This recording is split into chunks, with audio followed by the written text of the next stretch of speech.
Bismillah, Assalamualaikum warahmatullahi wabarakatuh.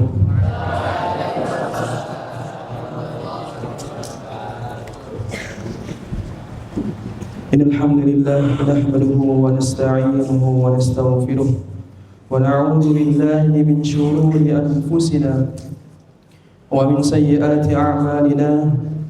Man yahdihillahu fala mudilla lahu wa man yudlil fala hadiya lahu. Asyhadu an la ilaha illallah wahdahu la syarika lahu wa asyhadu anna Muhammadan 'abduhu wa rasuluh la nabiyya wa la rasula ba'dahu. Amma ba'd. Qala Allah ta'ala ya ayyuhalladzina amanu taqullaha haqqa tuqatih wa la tamutunna illa wa antum muslimun. فإن أصدق الحديث كتاب الله وخير الهدي هدي محمد صلى الله عليه وسلم وشر الأمور محدثاتها فإن كل محدثة بدعة وكل بدعة ضلالة وكل ضلالة في النار. أما بعد. Santri sekalian yang mudah-mudahan Allah merahmati kita semua. Alhamdulillah, segala puji dan rasa syukur hanya milik Allah Subhanahu wa taala, yang mana atas kesempatan kali ini, tepatnya Ramadan ke-13, Allah masih memberikan kita kesempatan. Allah masih memberikan kita nikmat sehat, nikmat keamanan, dan yang paling tinggi nikmat Islam.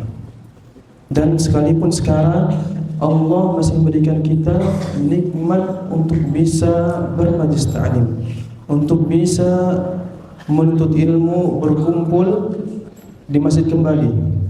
Ya. Ini nikmat-nikmat Allah yang harus kita sadari. Ya.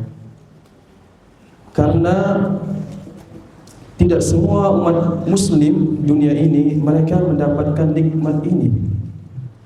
Oleh karena itu seharusnya kita syukuri, ya, agar Allah menjaga dan juga Allah menambahkan nikmat-nikmat yang lainnya.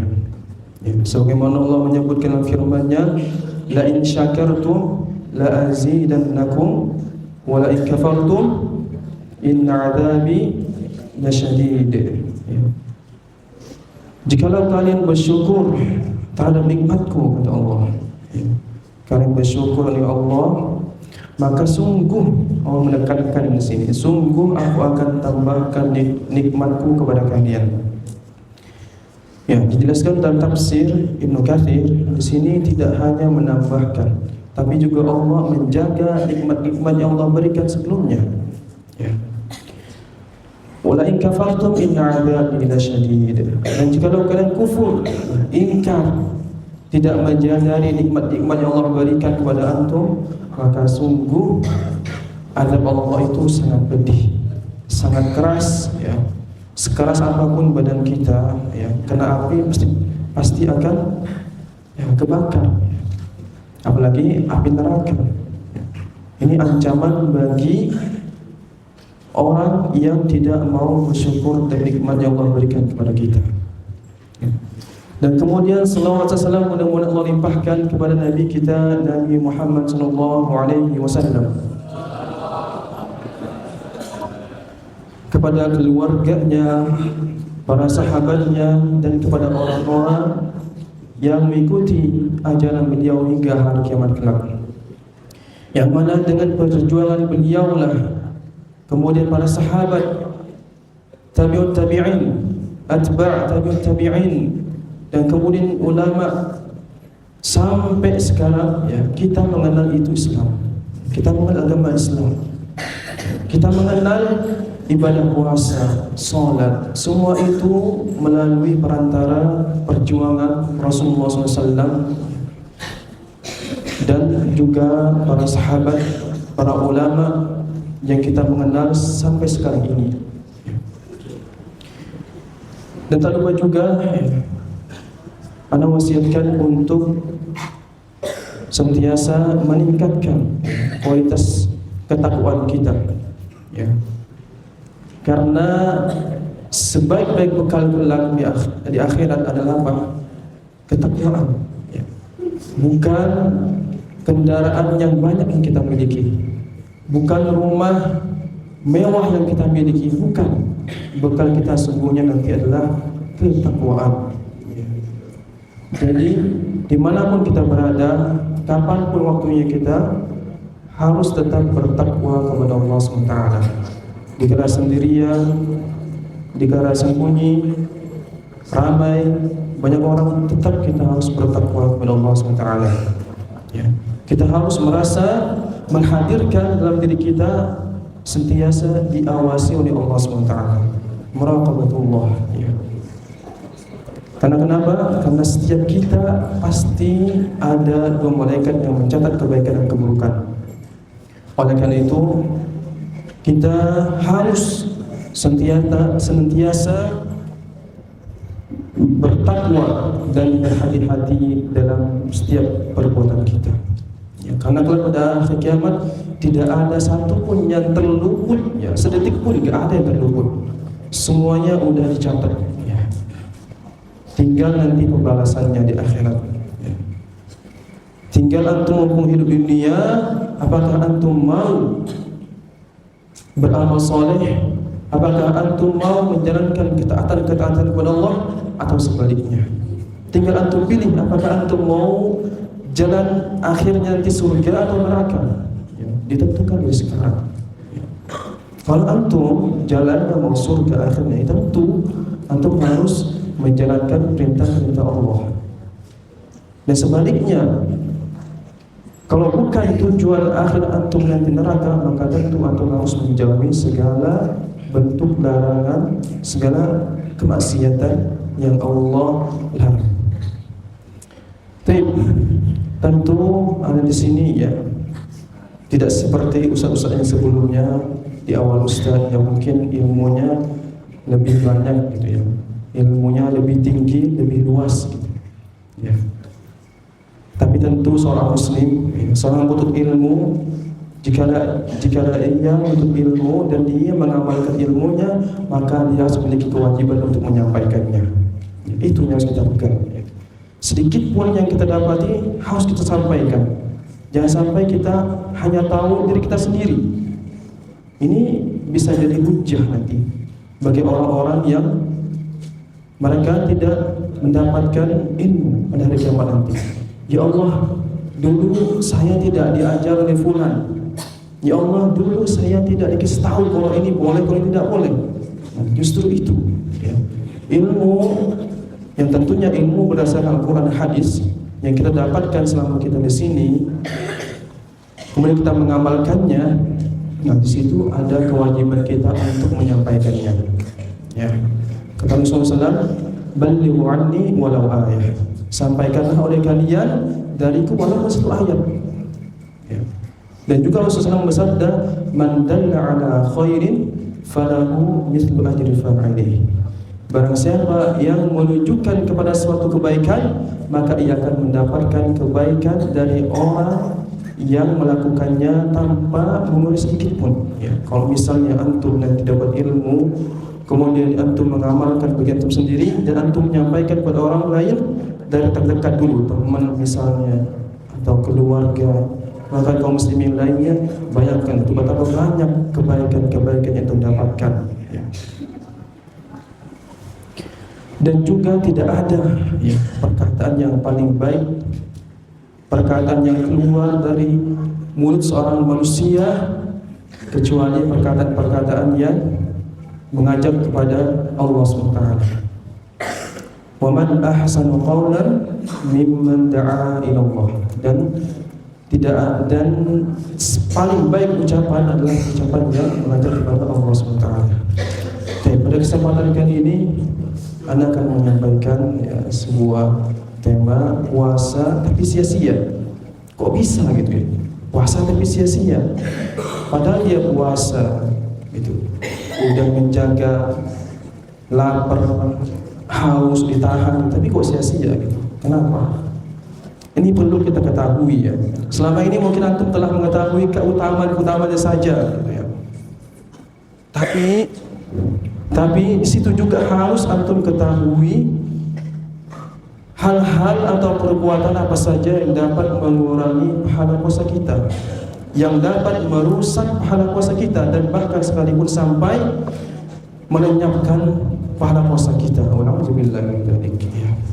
Jadi dibarengi keutamaan dan samping juga kita harus menjalankan meninggalkan larangan-larangannya juga, agar kita bisa mendapatkan pahala puasa kita dengan sempurna. Puasa tapi sia-sia. Yang pertama, poin yang pertama, bisa dicatat.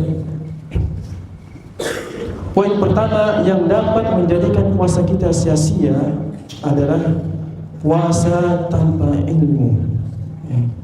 Antum puasa atas landasan karena melihat situasi, keadaan, lingkungan pada puasa, antum akhirnya puasa. Antum puasa karena memang sekarang musimnya puasa. Antum puasa karena takut nanti dikatain teman-teman, ih nggak puasa. Antum puasa karena ingin dipuji. Antum puasa karena ingin disanjung, bukan tanpa ilmu puasanya. Antum puasa bukan tanpa didasari fikih puasanya. Ini yang pertama, poin yang pertama, yaitu yang dapat menjauhkan puasa seorang hamba menjadi sia, yaitu puasanya tanpa dilandasi dengan ilmu, hanya ikut-ikutan saja.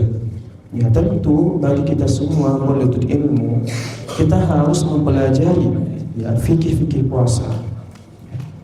Bagaimana puasa itu, tata caranya seperti apa, kita harus tahu itu. Kemudian poin yang kedua, puasa tapi sia-sia. Poin yang kedua adalah puasa tapi tidak sholat. Puasa tapi tidak sholat. Bagaimana gitu ya? Puasa tapi tidak sholat. Padahal sholat itu adalah rukun Islam yang keberapa? Yang keberapa? Yang kedua. Syahadat itu baru sholat. Ibaratnya seperti bangunan pondasi gitu ya. Yang pertamanya syahadat, yang kedua sholat, ketiga puasa. Yang kedua ini dilepas, dicabut, maka akan roboh. Syahadatnya akan roboh. Keislamannya dipertanyakan, diragukan keislamannya. Kalau dia tidak sholat, dan bahkan termasuk dosa yang paling besar. Dan juga disebutkan oleh ulama,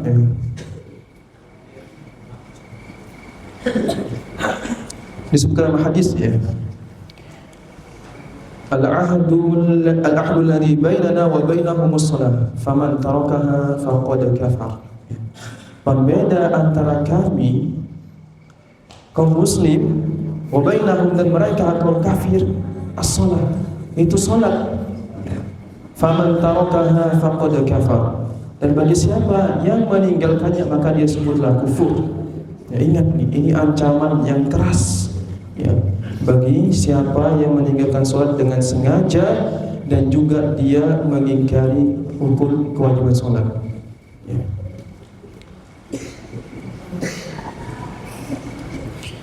Jadi jangan sampai, mungkin di sini antum diawasi gitu ya.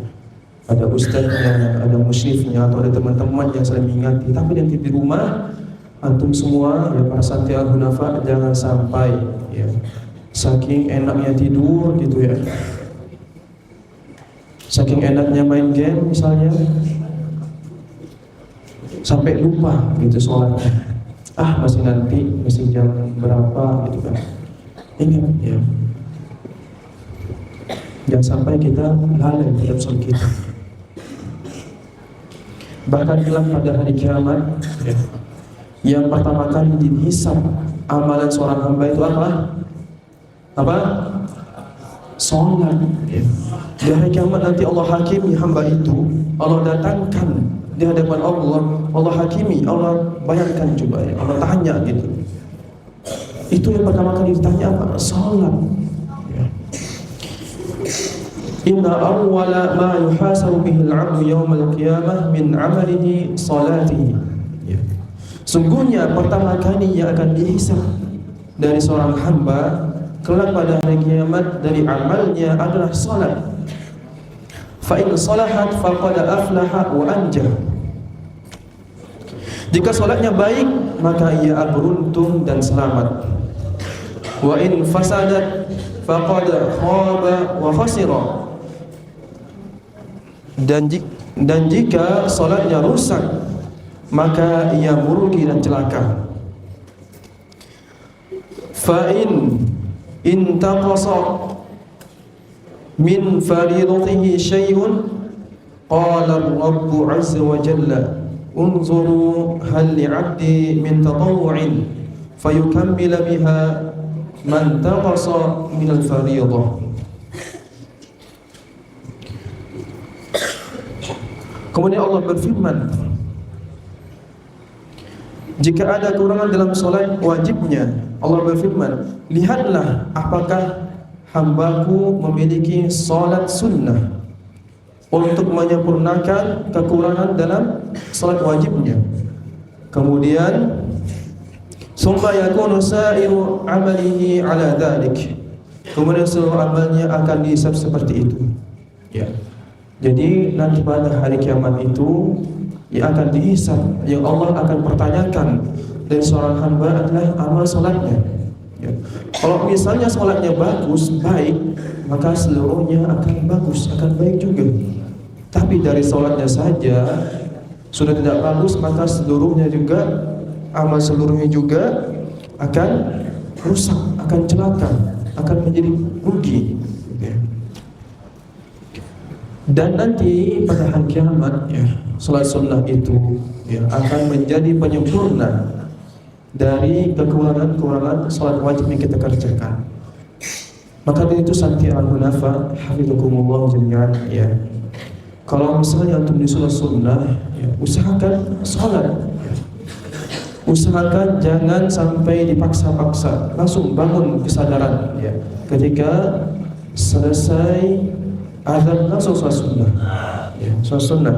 Karena itu pula pada hari kiamat akan menjadi penyempurna menutupi kekurangan-kekurangan dari sholat wajib kita, dari sholat lima waktu kita. Ya. Kita tidak menjamin, ya, sholat lima waktu kita itu 100% khusyuk, ya, 100% diterima. Ya. Pasti ada tidak khusyuknya. Dikarenakan urusan-urusan dunia mungkin, ya. Ketika sholat ingat barang tadi ditaruh di lemari misalnya, ketika sholat ingat tadi barang hilang gitu kan, duit baru ingat ketemu gitu kan, dan seterusnya. Pasti ada godaan, pasti ada pikiran-pikiran seperti itu.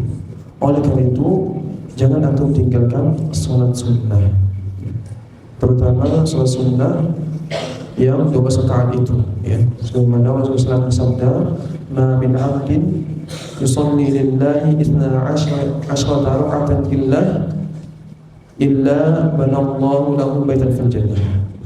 Tidaklah seorang hamba dia salat sunnah maktubah, ya, 12 rakaat dalam seharinya, sehari semalam, ya, 12 rakaat, maka ia akan dibangunkan rumah di surga, ya. Masya Allah, ya, di surga udah mendapatkan nikmatan, nanti dibangunkan rumah lagi, ya. Sholat sunnah itu apa aja? 2 rakaat sebelum subuh, kemudian 2 rakaat sebelum apa aja? 2 rakaat sebelum zuhur, kemudian sesudahnya 2 rakaat. 4 rakaat, 2 rakaat ya sebelumnya. 4 rakaat ya, 4 rakaat sebelumnya. Kemudian sesudahnya 2 rakaat. Kemudian sholat apa lagi? Maghrib sesudahnya, ya. dan Isya juga sesudahnya 2 rakaat. Ini yang perlu untuk ingat bisa untuk amalkan. Kemudian poin ketiga yang dapat menjadikan puasa kita sia-sia. Alif bisa diambil HP anak, soalnya belum bisa saya nyatet, lupa nanti. Kemudian poin ketiga yang dapat menjadikan puasa kita sia-sia adalah puasa tapi masih pelit dengan harta. Puasa tapi masih enggan untuk bersedekah, untuk mengeluarkan sebagian hartanya di jalan Allah SWT. Sejatinya orang yang pelit, orang yang kikir akan mengeluarkan hartanya, sebagian hartanya di jalan Allah, entah itu bersedekah, berinfak, memberi saudara yang membutuhkan, dan seterusnya. Mereka itu tidak meyakini akan balasan Allah. Mereka tidak yakin akan janji Allah bahwa Allah akan membalas dari harta yang ia sebagian infakkan, sebagian ia sedekahkan. Padahal Allah telah menyebutkan dalam Al-Quran, telah menegaskan dalam Al-Quran, man dzalladzi yuqridu Allaha qardan hasanan fayudha'ifahu lahu ad'afan katsirah wallahu yaqbidu wa yabsutu wa ilaihi turja'un. Barang siapa yang meminjami Allah dengan pinjaman yang baik, maka Allah akan melipat gandakan ganti kepadanya dengan banyak, dan Allah menahan dan melapangkan rezeki, dan kepadanya lah kamu dikembalikan. Ingat, ini Allah telah menegaskan bahwa Allah pasti akan ganti. Allah pasti akan ganti bagi hamba yang dia mengeluarkan sebagian hartanya di jalan Allah SWT. Nanti ada ini yang fokus nanti bisa jawab dapat coklat Ini 6 orang yang bisa jawab Makanya perhatiin. Kemudian Rasulullah SAW menegaskan ma naqasa shadaqatu min mal, tidak akan berkurang harta yang disedekahkan. Jadi antum jangan takut-takut untuk bersedekah. Tidak apa-apa, mulai dari yang kecil dulu 5.000, terus 10.000 sampai 100.000 misalnya gitu. Bertahap. Bahkan 2 malaikat mendoakan setiap harinya. 2 malaikat mendoakan setiap harinya bagi hamba yang berinfak dan tidak berinfak. Yang mana malaikat berdoa yang satunya, Allahumma a'ti munfiqan talafa. Ya Allah, berilah ganti bagi hamba yang berinfak. Kemudian satunya berdoa lagi, Allahumma a'ti munsikan talafa. Ya Allah, binasakanlah harta bagi hamba yang pelit, bagi hamba yang kikir. Ini doa 2 malaikat bagi hamba yang berinfak dan tidak berinfak, yang tidak mengeluarkan sebagian hartanya dari Allah. Bahkan Rasulullah SAW sendiri yang kita contohi, yang kita teladani Nabi kita, beliau orang yang paling dermawan, yang paling banyak mengeluarkan hartanya dari Allah. Dan pun di bulan Ramadan, ketika masuk bulan Ramadan, beliau paling menjadi hamba Allah yang paling dermawan. Sebenarnya disebutkan dalam hadis,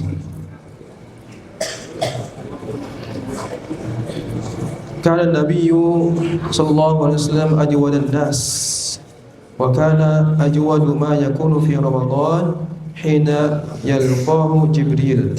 وكان جبريل يلقاه في كل ليلة من رمضان فيدارسه القرآن فلرسول الله صلى الله عليه وسلم أجود بالخير من ريح المرسلة. Nabi SAW adalah orang yang paling dermawan, dan beliau lebih dermawan lagi pada bulan Ramadan ketika Malaikat Jibril menemui beliau. Malaikat Jibril menemui beliau setiap malam di bulan Ramadan untuk membacakan Al-Quran bersamanya. Dan sungguh Rasulullah SAW lebih dermawan dalam kebaikan daripada angin yang berhembus. Masya Allah, kita berhembus angin gitu, itu kan cepat gitu ya. Itu lebih dari itu Rasulullah SAW dermawannya di bulan Ramadan. Setidaknya kita bisa mencontoh, meneladani Nabi kita Nabi Muhammad SAW dalam mensedekahkan atau mengeluarkan sebagian harta kita di jalan Allah SWT. Kemudian poin selanjutnya yang dapat menjadikan pahala puasa kita sia-sia,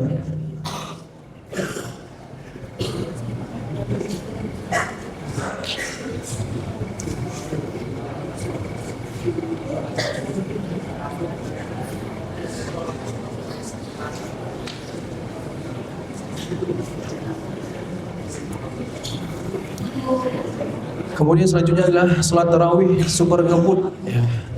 Salat tarawih super ngebut gitu ya. Memang kuantitasnya banyak gitu kan, 23, tapi kualitasnya super ngebut gitu ya. Bahkan ya ada satu video ya, yang menampilkan itu diperkirakan 7 menitan ya. Bayangkan 23 rakaat cuma hanya dalam 7 menit ya. Ingat, kita ini ketika sholat kita menghadap sama Allah ya. Bukan menghadap ke manusia. Antum saja ya, biasanya menghadap ke manusia saat upacara misalnya, itu kan kepada manusia, bisa lama ya. Maka pun menghadap sama Allah SWT, ketika kita sholat, maka kita harus bisa lebih lama lagi, harus bisa khusyuk, fokus. Karena saat kita sholat harus tuntut untuk khusyuk dan fokus, agar kita mendapatkan pahala dalam sholat tersebut. Apalagi sholat tarawih, yang mana kalau kita ikut sholat tarawihnya bersama imam, maka akan dicatat selawat sholat seperti semalam suntuk, insyaallah. Dan kemudian poin selanjutnya yang dapat mengurangi pahala puasa kita adalah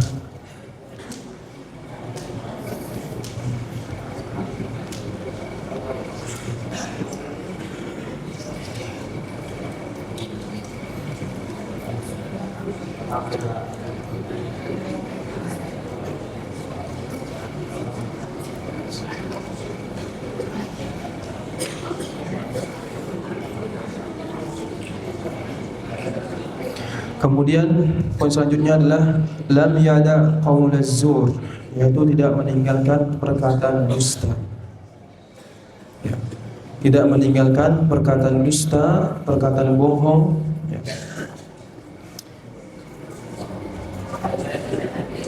Sebagaimana Rasulullah SAW berfirman, man lam yada qaulaz zur wal amala bih falaysa lillahi hajatun fi an yada'a ta'amahu wa syarabahu. Barang siapa yang tidak meninggalkan perkataan dusta, maka Allah tidak butuh dari ia menahan rasa lapar dan haus. Ingat, bayangkan kalau misalnya ada seorang yang dia kesehariannya tidak meninggalkan perkataan dusta, karena memang udah terbiasa. Memang syaitan ketika bulan Ramadan itu dibelenggu, tapi karena sebelum masuk Ramadan ia terbiasa berdusta, terbiasa bohong, maka akan sulit untuk meninggalkan itu. Bayangkan ketika dia terbiasa dusta di sepanjang bulan Ramadan ya, 30 hari bulan Ramadan ya, maka bisa jadi pastikan pahala puasanya yang didapatkan tidak sempurna. Ibaratnya misalnya sempurnanya 100%, yang didapatkan cuma 30% misalnya, 20% ya. Dikarenakan perbuatan dusta yang tidak ia tinggalkan.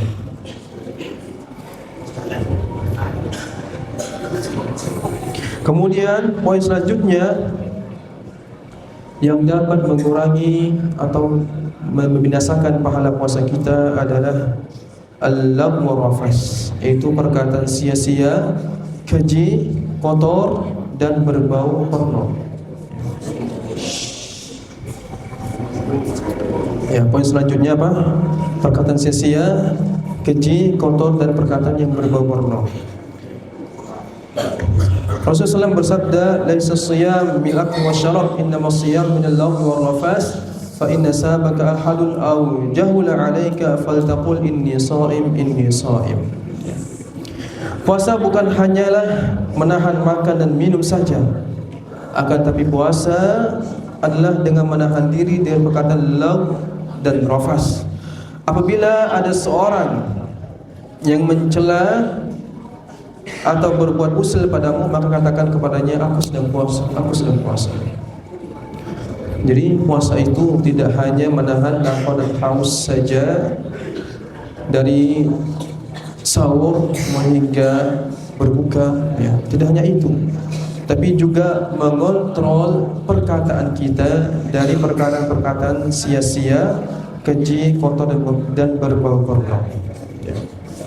Dan juga apabila ada teman antum misalnya yang jahil, ya, yang nakal gitu ya, yang berbuat usil, yang mancing-mancing amarah antum, ya maka katakan ini shaim, ini shaim, ya. Saya lagi puasa, saya pilih puasa gitu ya. Kemudian yang terakhir, poin yang terakhir yang dapat mengurangi pahala puasa kita adalah konsisten melakukan berbagai macam bentuk kemaksiatan. Ingat, biasanya kaum muslimin, ya, ketika bulan Ramadan dia konsisten di atas ketaatan, ini masa baliknya di atas kemaksiatan. Ya. Apapun bentuk kemaksiatannya, entah mendengarkan musik, tidak menjaga pandangan, kemudian apalagi mencuri dan seterusnya.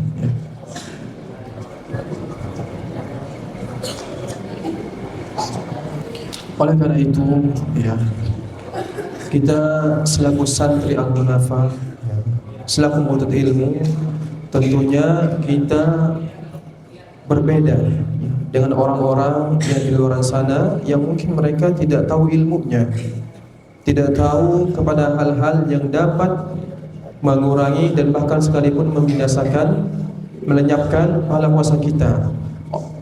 Dan sekarang antum telah mengetahui, ya, perkara-perkara tersebut yang dapat mengurangi, membinasakan, bahkan melenyapkan pahala puasa kita. Maka dari itu berhati-hatilah, ya, dalam keseharian antum, dalam ucapan lisan antum, penglihatan antum, pendengaran antum, jangan sampai dapat mengurangi pahala puasa kita.